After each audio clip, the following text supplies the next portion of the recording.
It's no secret that writing can be lonely work, but does it really have to be? Whether you're full-time, part-time, or just starting out, you'll get insights into the tricks, tips, and production habits of writers from every level of the biz. From best-selling authors to those launching their first novels, you're sure to be in the company of friends as we encourage great writers to divulge and share their secrets.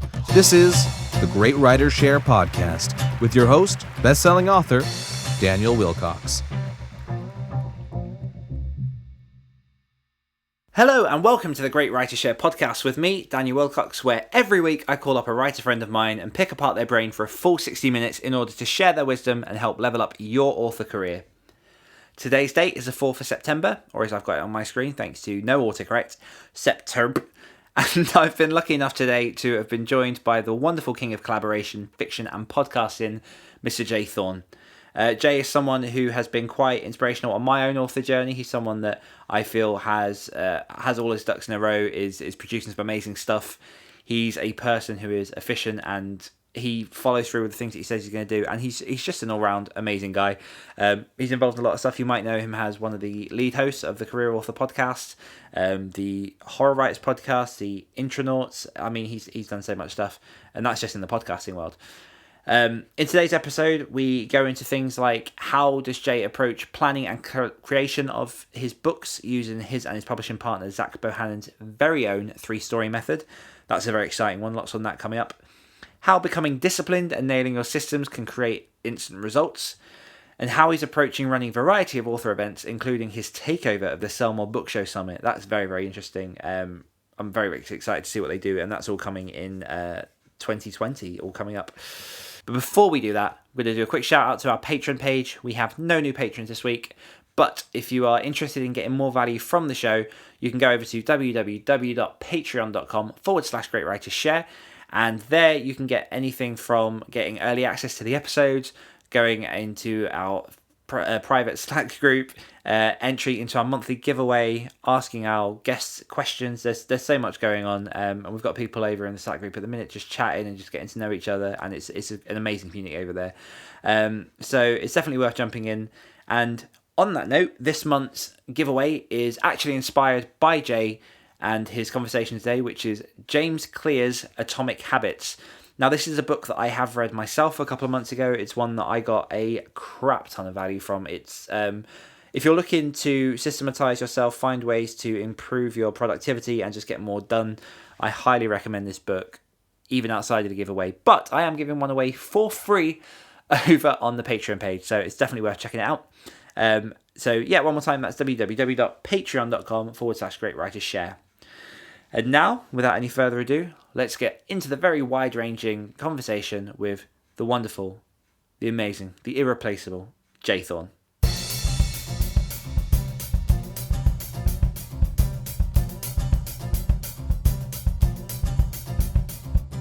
Jay Thorn is a top 100 author in horror, sci-fi, action, adventure, and fantasy. He's one of the lead hosts of the Career Author podcast alongside Zach Bohannon and the Writers Well podcast alongside Rachel Herron, as well as a certified StoryGrid editor, writing coach, a part-time radio host, and musician. Jay is the indie king of collaboration, in my opinion, and now co-runs his publishing company, Molten Universe Media, alongside Zach. Through this company, they publish post-apocalyptic fiction and host events which have taken budding authors all across America. 2020 will also see their first writers' conference as they take over the Sell More Book Show Summit from indie superstars Kukral and Bryan Cohen, and host the first ever Career Author Summit in Nashville. All of this being a roundabout way to say, welcome to the show, Mr. Jay Thorn. Thank you, Daniel. I'm so excited to talk to you today. I'm so excited to have you. We were just saying before we started recording, I think it's been about a year and a half, maybe 2 years since you came on the old podcast with myself and Luke. And my first question really is, how have things changed for you in that time? Wow. Yeah, lots of things have changed. I'm trying to remember even what was going on back then. I think the biggest change is Zach and I have kind of leveled up our game in a few different areas, and we're doing more author events and writer retreats on one side of the business, and on the other side, as you know, we are starting to publish other writers under our Molten Universe Media house. Very exciting. You've got a lot going on, which I've been struggling to try and find a place to start because, like you said, you do have a lot going on. And I think last time we spoke, you were doing obviously a lot of the collaborations. You were starting to get more into the non-fiction stuff. But I think one of the places that I do want to start, as I'm massively curious and a big proponent behind your method and what you're doing, is the 3-story method, which you're currently working on with Zach. Yes. And with that, are you happy to give a little overview of what the 3-story method is and what you're planning to deliver with that? Absolutely. We started this project, Zach and I, probably about a year ago. He came to me, and Zach always has these questions that he asks, and when he asks them, they seem very simple at first, and then they turn into something else. And that's what I love about working with someone else, whether it's a collaboration or a co-writer, is you get these ideas that you wouldn't have had on your own. And I think Zach said, we should we should document our process. And I was like, what do you mean? And he's like, our fiction writing process. And I said, the collaboration. He's like, no, the story process. Like we have a certain way of developing a story and then writing it and publishing it, and we should document that. And I thought about it, and I immediately thought, oh, another story methodology book. That's exactly what the market needs, And then the more we talked about it, it really made sense. And there was so much of what I've learned from Cohen and being a StoryGrid editor that we were using in pre-production, but it wasn't exactly the same way because Sean developed that as a revision tool. It's not a planning tool. But Zach and I had been planned, 12, 15 books at this point, and we developed our own system. So it started out where I emailed Sean and said, hey, there's some StoryGrid stuff I'd like to use in here. Do you have any recommendations on how to do that? And he came back and said, that sounds awesome. We'd love to publish it. So fast forward 6 to 9 months, I guess, we've been working on it. And just recently, we kind of discovered that it was probably not a good publishing fit, that the way that Sean and Tim are running StoryGrid and publishing books and marketing them is just very different from the way Zach and I are doing it. And it's not right or wrong, or it's not a judgment. It's just a different way of doing it. And so we decided, with Sean's blessing, that we were going to not publish it with StoryGrid, and we sort of changed the name to give it a little bit of distance from that universe, and we're calling it 3-Story Method, and it's basically the process that we have uncovered. I'm not going to say created. We didn't create it. We uncovered it. And we're going to document that and share that with other writers. And really the most latest iteration of that has come from my revisiting of Aristotle's Poetics, which I think is a must-read book for any storyteller. I'll note that one down to give it a bit of a read myself. I did hear you talking about this on the Career Author podcast last week, and it's definitely now on my list to have a look at that. Yes, but I'm curious because I'm going to ask this question because I'm in the middle of trying to iron out what my writing process is. How did you go about creating this process, and at what point did you realize it was a fit for you? Because I imagine that there were probably some turnings at certain points where it maybe didn't work in different ways. How have you gone about refining this methodology? It's a great question, and it's something that I don't know if you've experienced this, Daniel, but I know every time I write a book, I do it slightly differently. I don't necessarily follow the exact same process every time.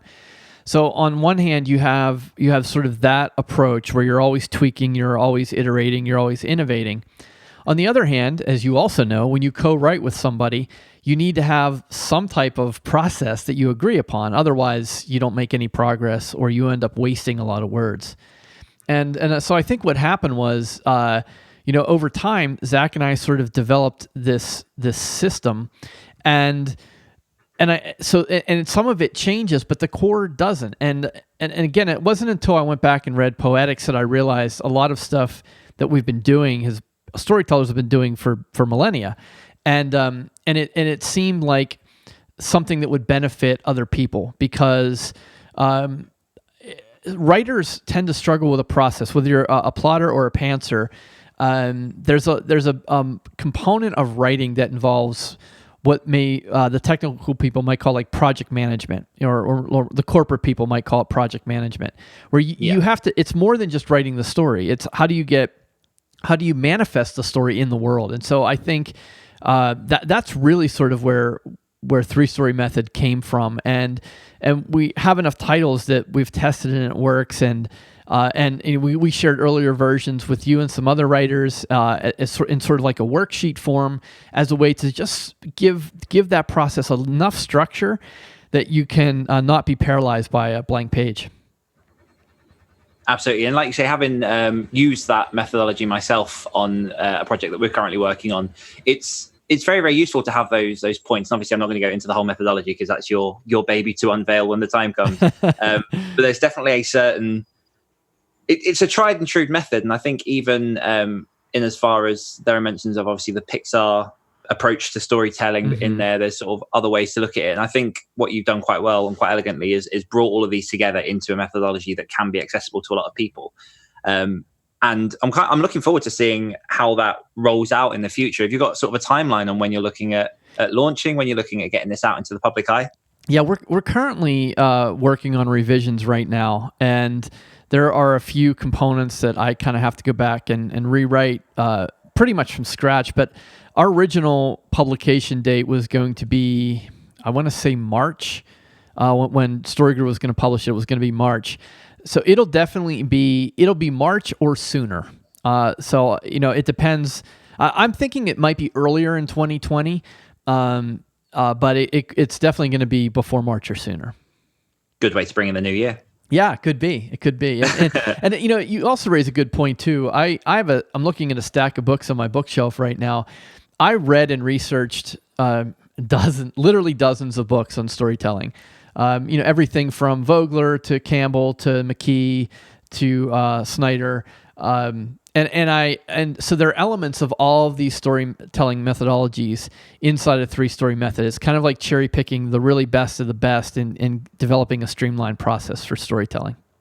And that's one of the things I like about you is that there's always an element of research into everything you do. You never go into anything sort of empty-handed and just wing it. You seem to, when I think of Jay Thorn, I always think of process, and I think of someone who has his system sorted and sits down and sticks to the things that he does day in, day out that produces results. Have you always been that way, or is this something that's kind of come with the writing? Have you always been quite an organized, systematic person?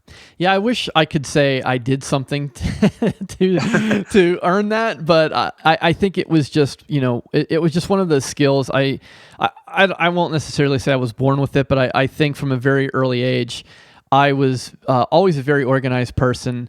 One of the downsides of sort of being an INTJ introvert is that you live in your head a lot, and so I think from the time I was a young student all the way up through being a history major in college, is I've had this ability to step back and look at a big picture and break it down into smaller components. I'm not very good at talking at cocktail parties, and I'm socially awkward, but I am good at project management. So I've had this sort of natural inclination to be able to take very complex things and make them manageable. And that started even in grade school, primary school, and high school, where homework assignments, a lot of the kids would procrastinate, and they would leave that term paper until the night before, and it would be this mess. And I would finish mine weeks in advance, and no one could understand why. And they're like, why would you do that? And really, for me, it came down to a matter of pain. When I procrastinate and there's a deadline looming, that it becomes physically painful for me. I start to worry about it. I have this anxiety. And so I would rather plan out all the steps that need to be done and do it ahead of time and avoid that pain that I know is coming. For me, it's the sword of Damocles hanging over my head. So I do appreciate you saying that about me. I do take a lot of pride in my process and my research, and I think a lot of that is from being a trained historian. I'm just very, very jealous of it. I am definitely one of the people that you described that I wasn't always the last minute person. I'd always put some work in. I get the wheels sort of slowly turning, but then I was very deadline driven.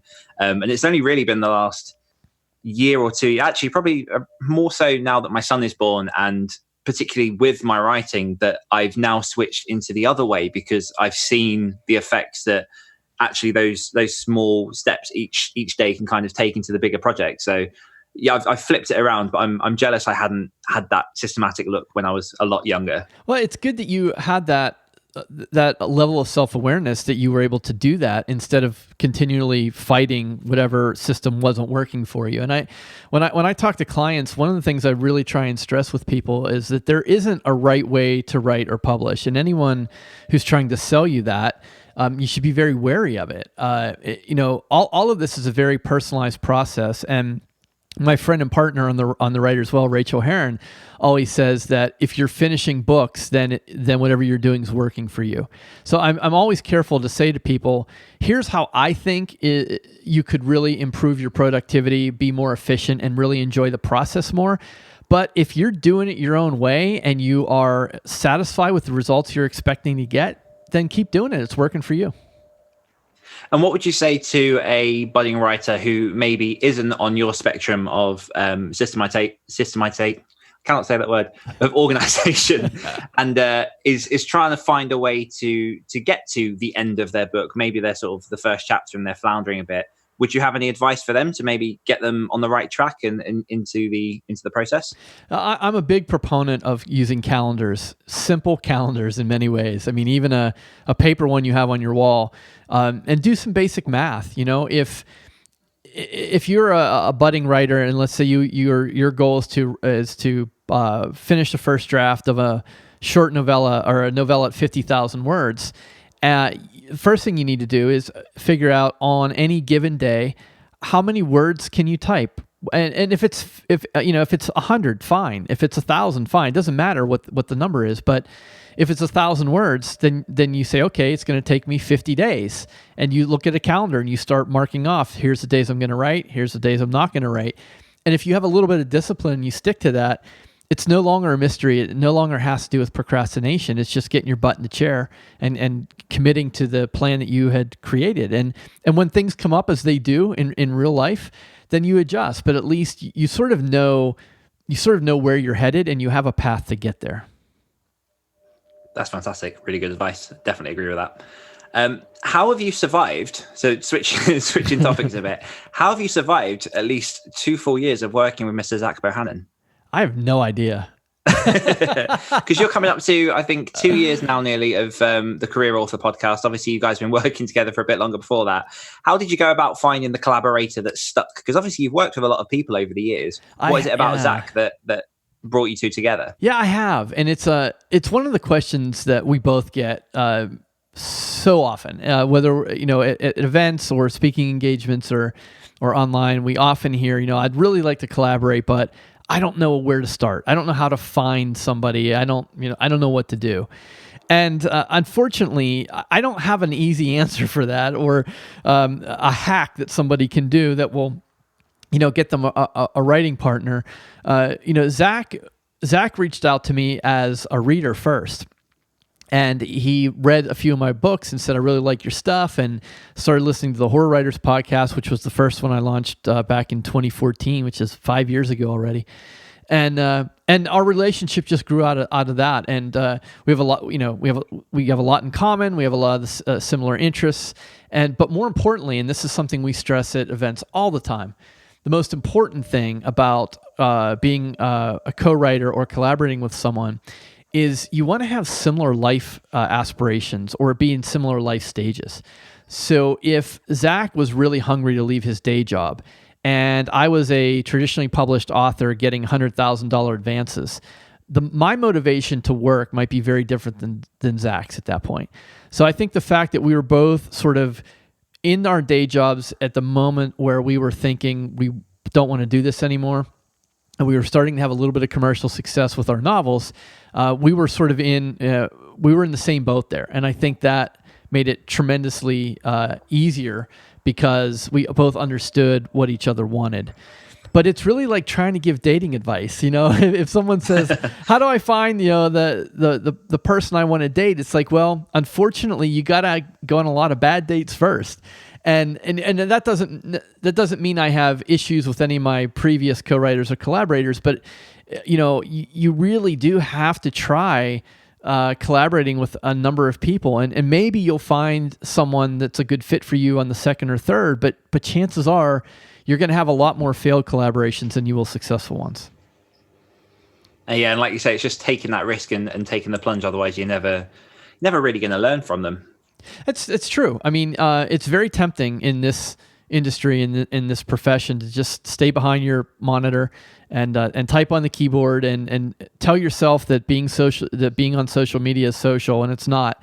But forcing yourself outside into the real world, especially to where other writers gather, whether that's something locally or a conference or a workshop, but getting out there and interacting with other people, there's just no substitute for that. And how do you feel the attitudes towards collaboration have changed over the last few years? Well, I think thank you to your buddy and great writer share alum Michael Anderle. I think that's been changing. I mean, Michael wasn't the first, obviously not the first to collaborate. People have been collaborating for a long time, but I think the tide has turned on that, and I think. There may have been a time where collaborations were looked down upon, or they somehow didn't feel as literary, possibly. But Zach and I, we both have backgrounds as musicians, and when you're in a band, it's by nature collaboration. You can't help it. You are collaborating with other artists. You're compromising. You're giving. You're taking. And we see that in movie production. We see that in serialized television. We see that in podcasting. So I think it was just natural that eventually the stigma, if there was one, would be lifted from publishing as well. Yeah, I think one of the things that I discovered very early was you really need to put your ego aside, because the minute you enter into that partnership, you're no longer just yourself. And I've not been in personal collaborations with them myself, but I've seen a few people from the sidelines where it's definitely been a case of they've gone into a collaboration with an expectation of what they want to achieve based off of the ideas that they have for a book. So obviously writing a book is very personal, and they hold that very clear. And when you get into a partnership with someone else, you do have to find that compromise. And sometimes that's where the clash can come from, is people not quite being able to let go of their preconceived ideas to make something that might be a bit better in the long run. Oh, I totally agree. I mean, it's, it doesn't mean that you have to give up your soul, or it doesn't mean that you have to compromise to the point where you're not happy with the story you're telling. You just need to be very clear on what your expectations are going in. This wasn't the case for Zach and I, but if I felt very strongly about a story idea and I was going to co-write it, if there were elements of that story that were non-negotiables for me, I would tell Zach. I would say, you can play with this character, we can change this setting, but this particular plot device, that has to be in there.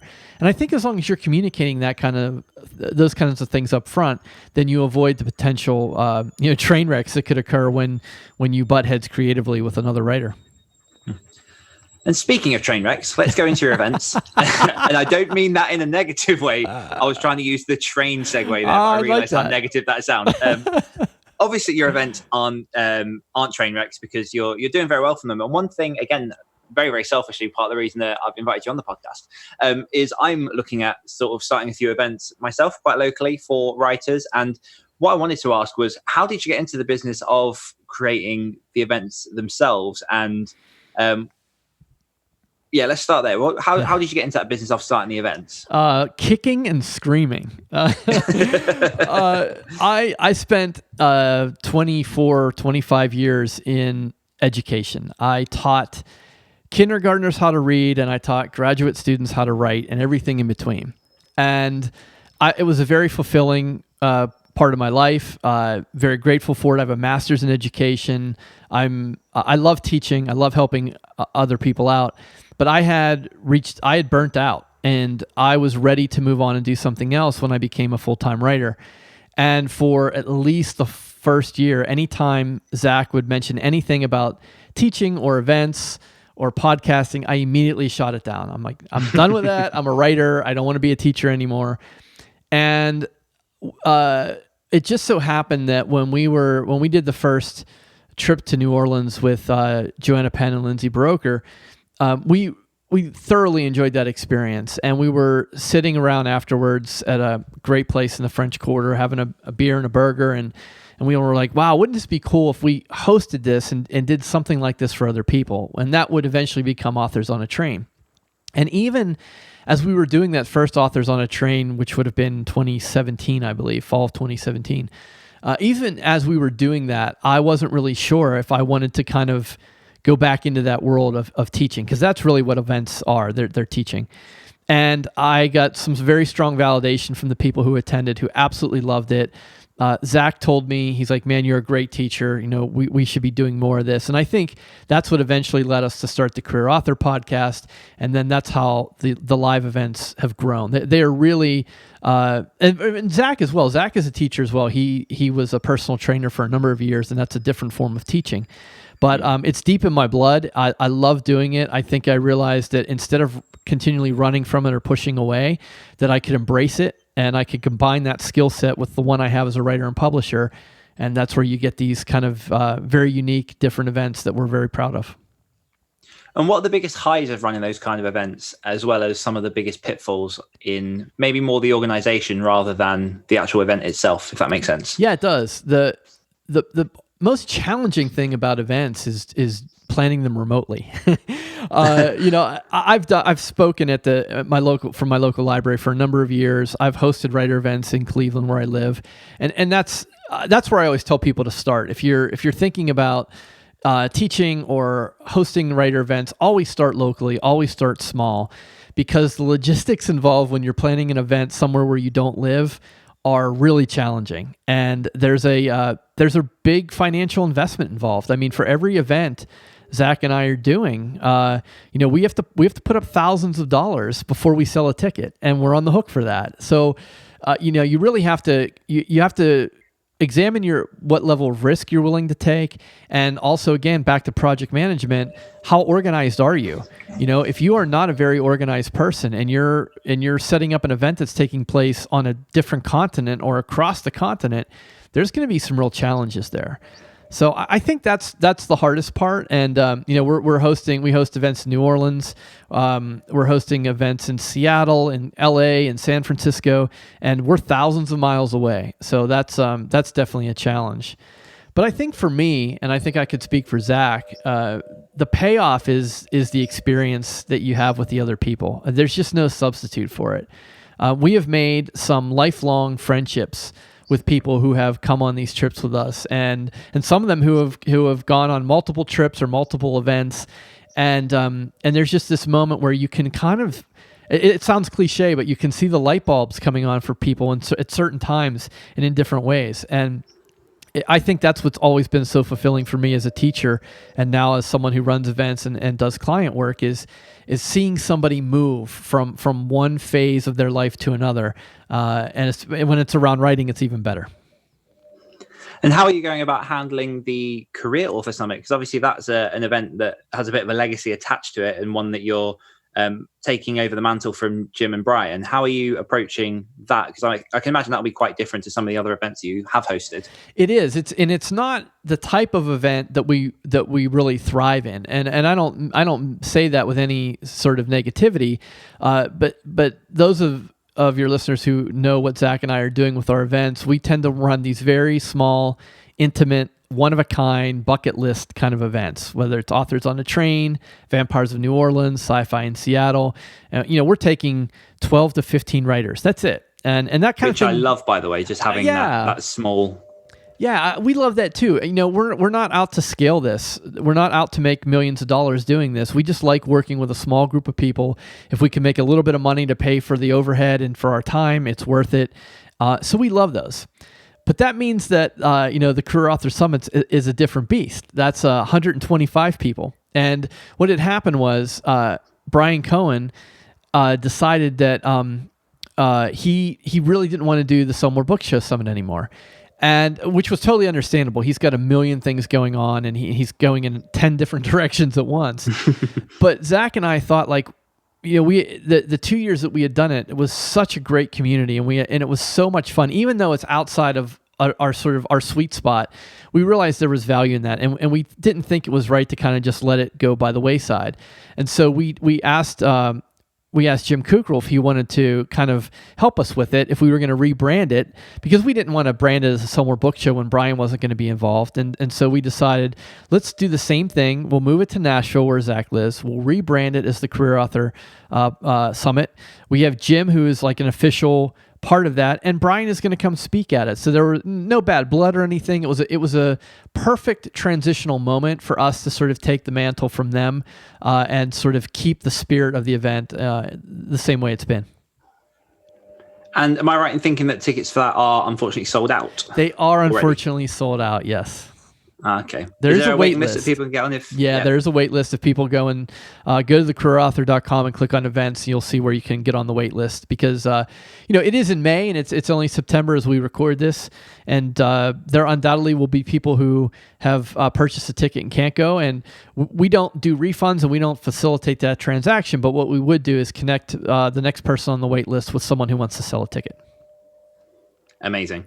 One thing that I have, because I said to you before the show, and obviously you know this about me anyway, I hope that I listen to a lot of you anyway. Twice a week you're in my earbuds with the Write as well and with the Career Author. So it's quite bizarre getting the chance again to talk to you because it kind of feels like we talk even though we don't. I mean, we chat in Slack, but it's not quite the same as, voice on voice. Right. And one thing that I did hear from one of your recent episodes of the Write as well was you in conversation, and I'm going to apologize for this in advance because I can't remember the third person. It was Rachel and another thriller author in a hotel room. Oh, Sophie Littlefield. Sophie Littlefield. There Yes. you go. And I found it very interesting that you're looking at the minute at possible options of going into sort of a hybrid author and looking for some more traditional publishing deals. Are you able to give an update at all as to where you're at with that and if anything has happened with that still in the last sort of few months? Yeah, definitely. I went to Thriller Fest in July in New York City, and at Thriller Fest they have a 2-hour thing called Pitch Fest where your authors can go in and pitch agents and editors manuscript, and that's what I was doing. One of the things I was doing at Thriller Fest, and that was that was 3 months ago as we record this, and I've received about 3 or 4 rejections so far. I'm expecting a lot more. That's just the nature of the game, but out of the, I don't know, probably, I'm going to say 15 or 16 agents or editors requested either a partial or full manuscript based on my pitch. So that means that I still have around 10 to 12 of those that are still out. And those, when an agent asks for a read, whether it's a full or partial, it could take 6 to 9 months depending on, their backlog of the slush pile. So I have to be very patient, which means it's frustrating for me because I kind of want to know if I have anything or not. But I expect over the next couple months they'll kind of slowly drip in. Hopefully one of those agents wants to give it a shot and sell it. And if that happens, I'll be pretty excited. And if it doesn't, I'll just keep doing what I'm doing. Fingers crossed for you. I mean, Thanks. It must be interesting being on that side of the coin because, I mean, I think it's fair to say you've done very, very well for yourself with the indie publishing world. I mean, you've been in the business for a fair while, and to go from the mentality of sort of putting out the indie to now tackling the traditional publishing world. What caused that? I wouldn't say switch because obviously it's not an entire switch, but what brought that on as something that you wanted to achieve? Yeah, it's purely ego. I'm not gonna lie, It's purely ego. I know that I lose a lot of control. I know I won't make the same amount of money. I know it'll take a whole lot longer to publish. I know I'm giving up my rights forever plus 700 years and 3 goats and whatever else they roll into the contract. I know all that. That's not why I'm doing it.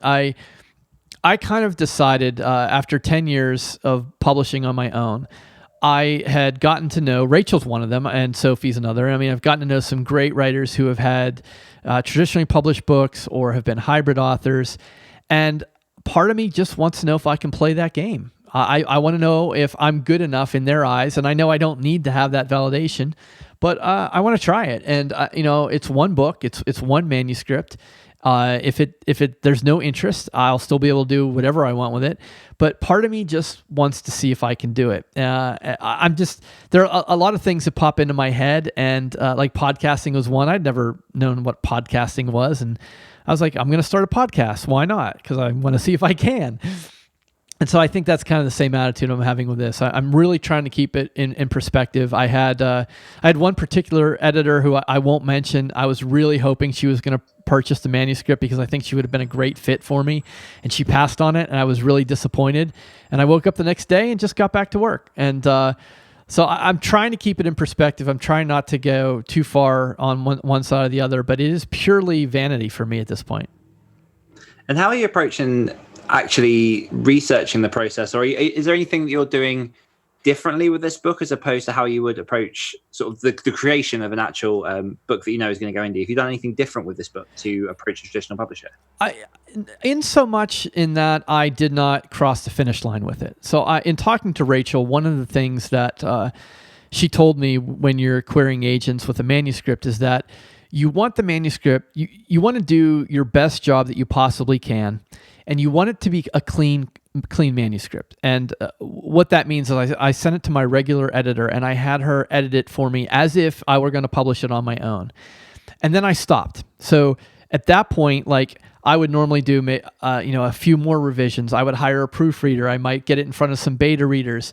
But for the querying process, I didn't want the editor or the agent to feel like I had locked everything in stone and there was no place for them to have some input. So I was trying to walk that line between giving them something polished, but something that they could also mold into and be part of the creative process. And was it just at the Thriller Fest that you pitched the manuscript, or have you sort of gone out to other agents in other avenues as well? Not yet, and I'm not really sure if I'll do that or not. Hopefully I won't have to, but my rationale was I could take a train ride for relatively cheap amount of money to New York City. I'd never been to Thriller Fest. I love thrillers and was kind of interested in that. And I thought, in one afternoon session, I can get as much work done as if I were querying for 6 months. So I was going to go in there, and not only that, but it was better than querying because I was getting face-to-face in real life in front of these people. And I was able to sort of condense or tighten that process because I didn't want to spend hours every day writing query letters and doing research on agents. I thought I will dedicate this one trip, this entire weekend. I'll be all in on Thriller Fest, but then that's it. And I don't have to worry about the querying process bleeding over into my other work.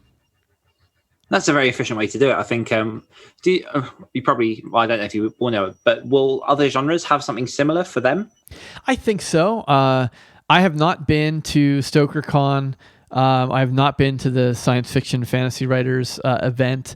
I'm hoping to at some point, but I think there are those types of events, and I think they're not even necessarily held by writers associations. I think there are other book industry events, more in the traditional publishing world, where you can pitch agents, and so for me, that was a very attractive. Because not only, like I said, it was going to save me a lot of time, maybe be much more efficient, but I felt like every time I pitched, my pitch got better. And I learned a lot just from that process, even if it had nothing to do with pitching a book. Just being able to succinctly explain the core element of my story in 30 seconds or 60 seconds, I thought was really valuable. It's a perfect blurb. Yes, it is a perfect length for a blurb. That's right. Yeah. And I mean, like I say, that is a very efficient way to look at it. And one of the things from your most previous episode of the Career Author As We Speak was you spoke a lot about the idea of opportunity cost, and you seem very methodical about how you choose to spend your time on what you do. Since you're involved in so much stuff at the minute, how do you find that you do divide your time between your fiction, your non-fiction, your events, your podcasts? How do you manage that during a typical week? This comes back to my inclination to be a project manager and being able to manage things. I'm the type of person who likes to be involved in several things at a time. If I go too long on one thing, I start to lose interest, or it's hard for me to pay attention. So I like to be able to jump around and work on different things, which is why we have retreats and podcasts and fiction and nonfiction. And it probably took me a good year or so after I went full time to really embrace the idea that I don't have to work 9 to 5 if I don't want to. I don't have to eat lunch at 12. I don't have to chunk my day up into 60-minute increments. Like, those are all artifacts of the corporate world, and I'm no longer part of that. And you would think I would have realized that much sooner, but I didn't. And so now what I do is I chunk out big blocks of my days. And I can do this as a full-time writer. So I understand people who are not full-time they don't have this luxury, but you can scale it down to fit whatever time you have. What I do is I dedicate certain days to certain tasks. So Mondays are strictly for admin work, emails, client work, podcasting, sort of the more reactionary types of things that I do. Tuesdays and Wednesdays are reserved entirely for what I consider to be deep work. So that is drafting, revisions, plotting, big idea generation. So I don't schedule any podcast interviews or client work on Tuesday and Wednesday. Thursday, I have another admin day. And then Friday is like my catch-all day. Friday, I don't schedule anything. I still work, but I work on whatever it is I want. Whatever I feel motivated to work on, that's what I do Friday. And what's nice about doing it that way is I'm guilt-free throughout the week. I don't have anything hanging over my head thinking like, well, I really got to get back to that chapter, or I really have to do that podcast post-production, because I've already systematized it and so that it occurs on a certain day, and that's all I do that day. And I've been doing that for about 6 months now, and my productivity has just gone through the roof after doing that. Okay. Yeah, I'm definitely still in those early stages because I've been full-time now for 4 months. And I'm still definitely in the stages of trying to work out what recipe works best for me in terms of getting the workload done. And I mean, summer doesn't help anyway because my son's 4 going on 5 and starts school this week. So times will change. I know that Zach's suffering from this as well with his daughter. But yeah, I think there's definitely a lot of trial and error involved, and something that I know you're definitely not scared to do is sort of think outside the box and, like you say, throw off the corporate shackles and try something a bit different. So it's interesting to see that works for you, because I find that I'm very much a case of, if I've got a project that I'm prioritizing is at the front of my mind, that's where I'll put the big chunks of my work every day, and then everything else just seems to automatically very much fall by the wayside, and I get very nose into that project. But I don't know, I might have to give some of your methods a try and see if it helps with some of my productivity. I mean, again, it's really whatever works for you. You know, I think for me, one of the things I was realizing was when I was trying to plan too many different types of activities in the same day, there was a major switching cost involved. Yes. So if I were to go from first drafting to email and then back to first drafting, I would lose. And this is scientifically proven, your brain has to switch and it has to readjust. And sometimes, especially with the deep work or the highly creative work, it can take, a half an hour to kind of get back into that space. And when you're switching tasks 5 or 6 or 7 or 8 times a day, you're losing a lot of brain power in those switches. So that's why for me, I decided okay, I'm just going to batch all the same type of stuff on one day so that I'm not forcing my brain to make those really big leaps. Yeah, I did find it because at one point I was trying to split my day 50-50 between 2 projects that I'm working on. And it was exactly that. Once I'd finished doing the first one, I then couldn't get into the second one sort of fast enough, and I was losing a lot of the words that I would normally get done just in switching over. So now I'll block one until I'm done, and then I'll do the next one and go ahead that way.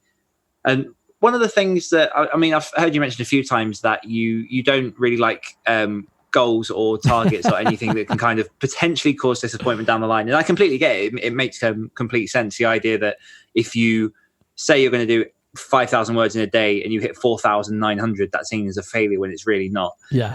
But what I'm curious about is, do you have sort of milestones that you set? How far into the future do you look with your projects? And how do you monitor the things that you want to achieve?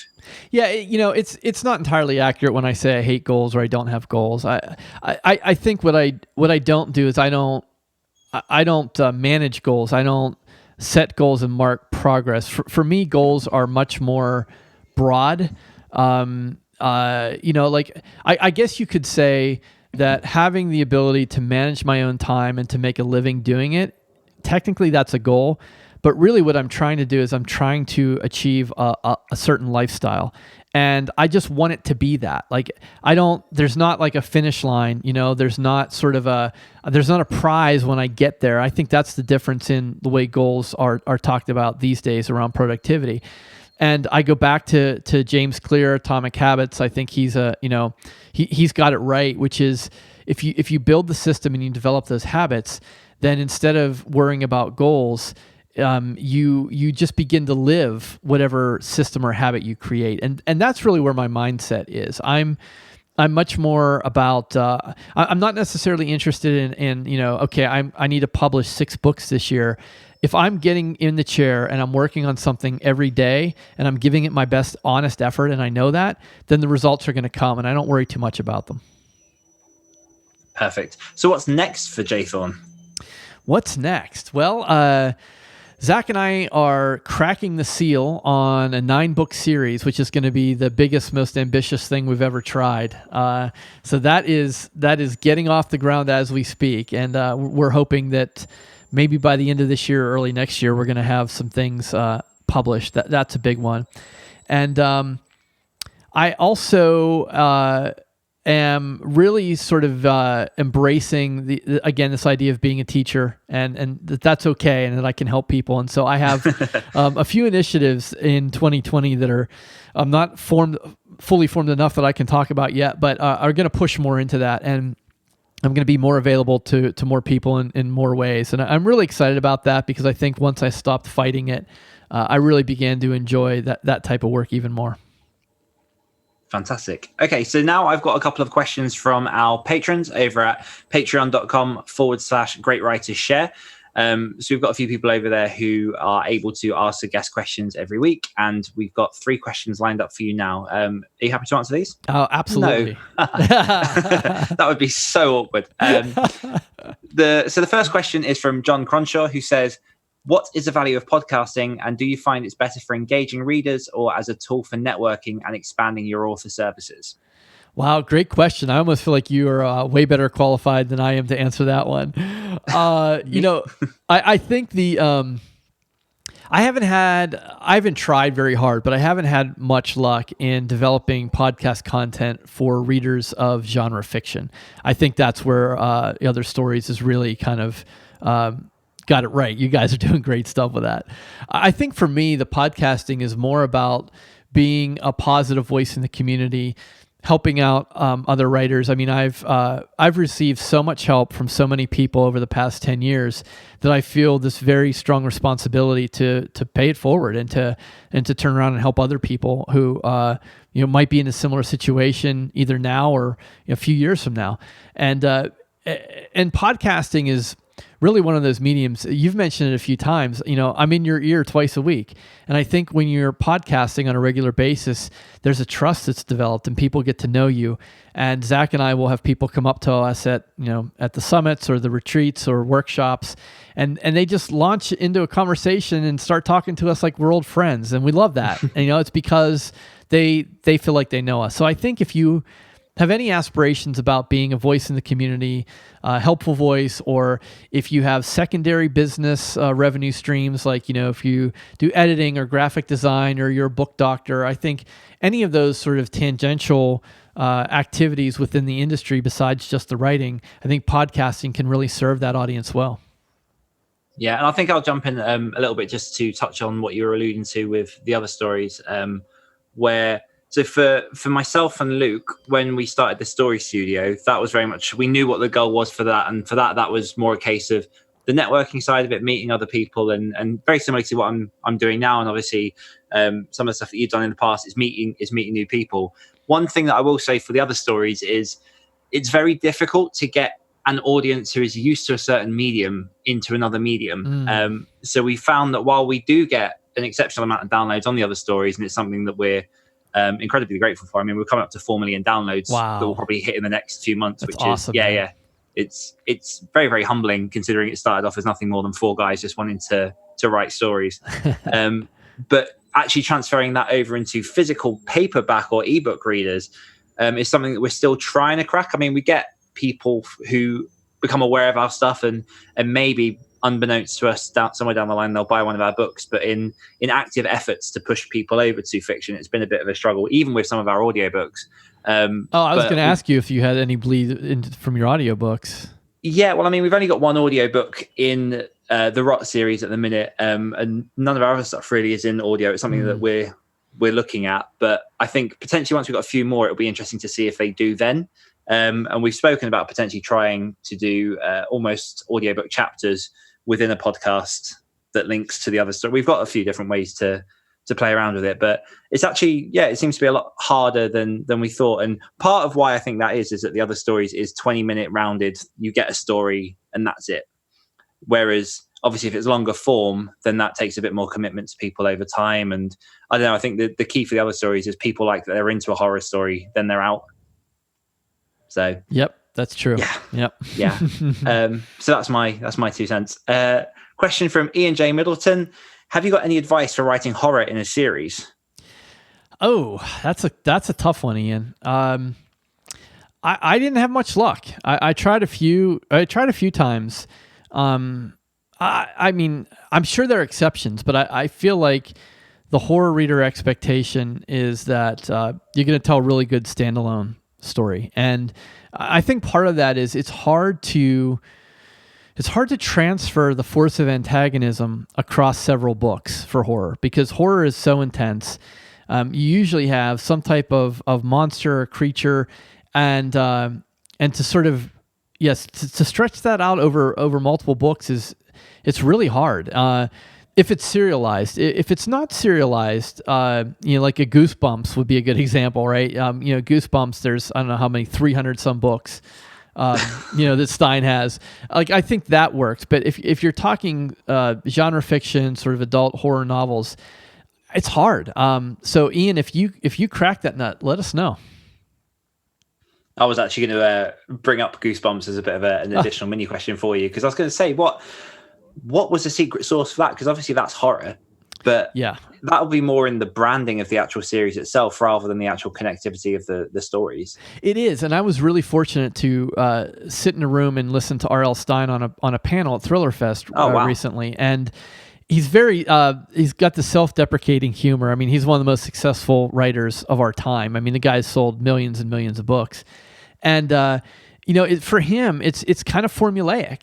He basically went through the process of what it takes to create a Goosebumps book. He knows what the kids want, and he delivers. And there are certain series where he has the same characters show up, and there are certain series where they don't. And so I would say, if you're really interested in that, Ian, if you have a subscription to Masterclass, the R.L. Stine Masterclass is phenomenal. Even if you're not writing, young adult or middle grade horror, if you just want to understand how to have that kind of mass appeal and do it in a horror genre, I would highly recommend that Masterclass. Fantastic. And another one from John Cronshaw. What tips do you have for marketing to an audience such as post-apocalyptic who just want to be left alone and have no interest in engaging with authors? Seems quite topical. Oh, that is so great. Yeah, that's what Zach and I have been wrestling with for a few years now, John. That is exactly what we're discovering, and I think that's a pretty stereotypical broad brush. But I think for the most part, we're finding that there are certain genre readers who have certain behaviors. Romance readers love to get in Facebook groups and talk to each other and talk to authors, and they're very communicative. I think our experience with post-apoc and dystopian is just that. I think that they just want to read. They enjoy that process, and they don't necessarily want to email the author and be in a Facebook Live group. And it's just not. It doesn't seem to be part of the makeup of that behavior. So I think I wish there was a great solution for that. Unfortunately, there isn't. And what we're doing right now is we are just trying to create more content. We're just trying to create more books, and hoping that if those readers really enjoy what we're doing, they'll go and buy more, even if we never hear from them. Yeah, spot on. I think that's a brilliant answer. I mean, I am obviously writing a very similar genre to yourself, and I have exactly the same issue with struggling to get people to actually reach back out, because you spend a lot of time as an author trying to reach out to the audience on the hope that you'll get someone sort of bite on the hook and at least get a bit of feedback to know that what you're doing is resonating with someone. But if they're reading the books, then perhaps that's enough for some people. Right. Fantastic. So now that's all the Patreon questions. Let's fire into our quick fire round. This scares me. I love this bit. I want to, at some point in the future, I'd love to get some sort of heart monitor situation going on and just record people's heartbeats as we get to this point. But 10 questions as fast as you can. If you do struggle, feel free to pass. It's absolutely fine. We'll just cut half the interview. Are you ready? No, but let's do it anyways. Okay, who's your favorite superhero? The Hulk. The world has ended. You can have one item. What is it? A knife. Boats, cars, or planes? Cars. Who's your favorite character you've ever created? The Casket Girls. If you could collaborate with anyone, who would it be? Stephen King. What one book would you recommend to a budding writer and why?